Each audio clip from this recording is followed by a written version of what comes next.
Have you ever checked your bank balance, seen $1,000 sitting there, and felt like you're doing pretty well financially? Curious. For many people, that number provides a sense of comfort. It feels like progress. It feels responsible. And to be fair, having money set aside is certainly better than having nothing at all. But there's an important question that often gets overlooked. Pause.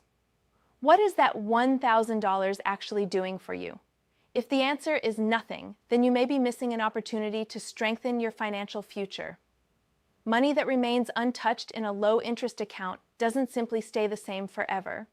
Over time, rising prices can reduce what that money is capable of buying. While the number in your account may not change, its purchasing power can gradually decline. Thoughtful. Now, let's be clear. $1,000 is not a magic number. It's not enough to retire on. It's not enough to create instant wealth. And it's certainly not going to transform your life overnight. However, it is enough to start building smart financial habits that can create meaningful results over the long run. Today, we're going to break down 5 practical ways to put your first $1,000 to work. These aren't complicated strategies. They're simple financial moves that can help create stability, growth, and future opportunities. And by the end, we'll discuss the step that many financial experts believe can deliver the greatest long-term payoff of all. Let's get started. The first thing you should focus on is building protection before pursuing growth. That may not sound exciting, but it's incredibly important. Too many people jump straight into investing without having any financial backup plan. Then an unexpected expense shows up, a car repair, a home maintenance issue, a medical bill, or another surprise cost. And suddenly they find themselves relying on credit cards or loans. When that happens, months of financial progress can disappear very quickly. That's why establishing an emergency reserve should come first. Think of it as the foundation beneath everything else you're trying to build. The purpose isn't to make money. The purpose is to help prevent financial setbacks from turning into financial crises. Even a modest cash cushion can provide breathing room when life throws something unexpected your way. Once you've created that foundation, the next step is finding the hidden leaks in your budget. Most people focus on earning more money. Far fewer people pay attention to where their money is quietly disappearing. Take a moment and think about how many recurring charges might be leaving your account each month. Maybe it's a subscription you forgot about. Maybe it's a service you no longer use. Maybe it's an automatic renewal that seemed insignificant when you signed up. One charge might only cost a few dollars, but several small charges combined over a year can add up to a surprisingly large amount. A useful exercise is to review recent bank and credit card statements line by line. Look carefully at recurring expenses and ask yourself one simple question. If I didn't already have this service, would I pay for it today? If the answer is no, it may be time to cancel it.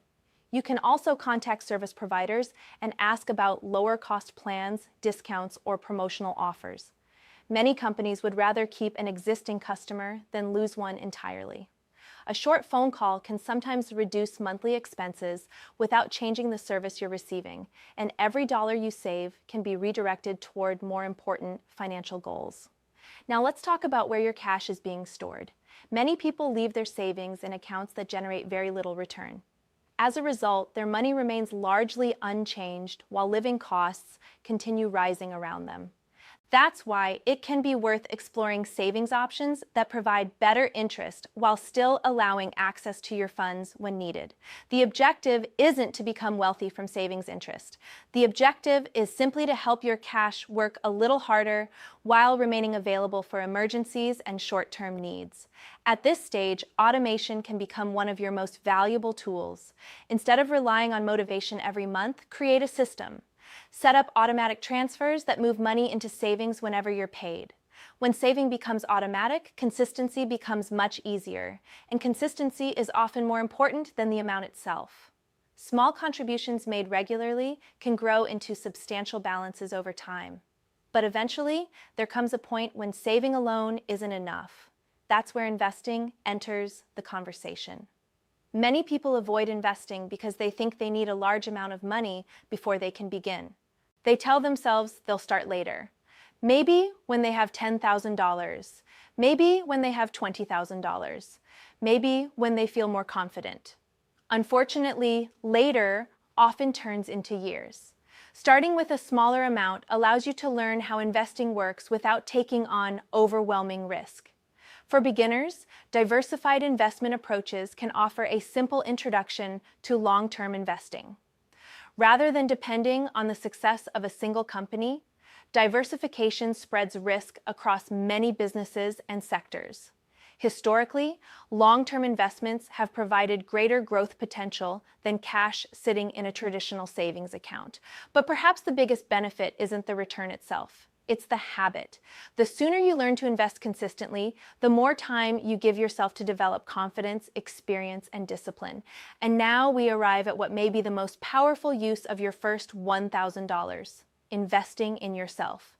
This step often receives less attention than stock market discussions, yet it can have an enormous impact on your financial future. Think about it this way.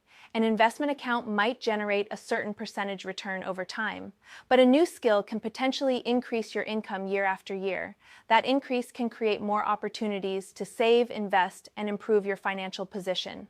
Your money could be used for training programs, certifications, educational resources, books, software, professional tools, or courses that help you become more valuable in the marketplace. The specific skill isn't always the most important factor.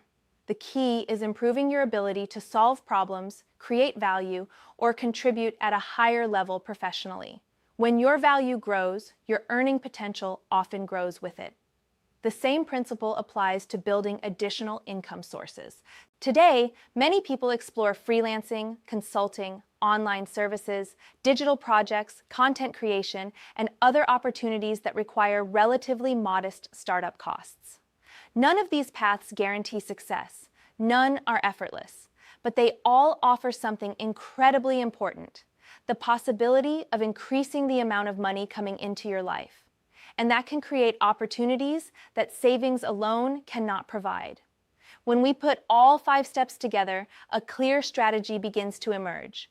First, protect yourself with an emergency cushion. Second, identify and eliminate unnecessary spending. Third, place your savings in a more productive environment and automate the process. Fourth, begin learning the habits of long-term investing. And fifth, continue investing in skills and opportunities that can increase your earning power. This isn't a get-rich-quick formula. It's a framework. Real financial progress is usually the result of small, smart decisions repeated consistently over time. The truth is that the most important part isn't the $1,000 itself. The real value comes from the habits, systems, and behaviors that develop around it. Those habits create momentum, and over the years, that momentum can make a remarkable difference in your financial life. If you enjoyed today's video, share your thoughts in the comments below. Which of these 5 strategies do you think would make the biggest difference in your situation right now? Thank you for watching, and we'll see you in the next video.